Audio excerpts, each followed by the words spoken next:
How did gunpowder weapons evolve during the Hundred Years' War? Imagine a time when castles stood tall and armies relied on bows, swords, and siege engines. Then suddenly, new fire-powered tools started changing everything. That's what happened during the Hundred Years' War. This war, lasting from 1337 to 1453, saw a major shift in how battles were fought. Gunpowder weapons, which had just appeared in Europe, began to grow from simple, clumsy devices into powerful tools that could break down walls and change the course of fights. Early on, these weapons looked like big, slow-moving cannons called bombards. They could fire stones or metal balls and were mainly used during sieges. They weren't very accurate and took a long time to reload, but they could smash through stone walls better than traditional siege engines like catapults. Because of their slow firing, armies used them patiently, knowing they needed time to prepare and aim.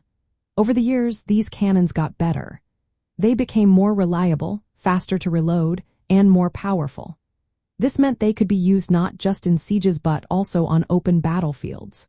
For example, at the Battle of Crecy in 1436, English forces used primitive cannons to scare the French and their mercenaries. Though these early guns didn't decide the battle, they showed how useful gunpowder weapons were becoming.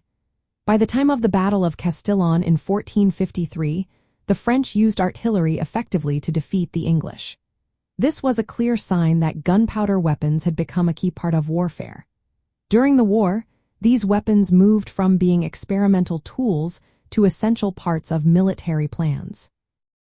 They didn't replace swords and bows right away, but they set the stage for future armies to relying more on artillery.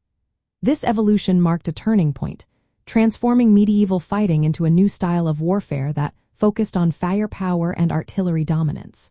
So, during the Hundred Years' War, gunpowder weapons grew from crude beginnings into powerful strategic tools that helped shape the future of war.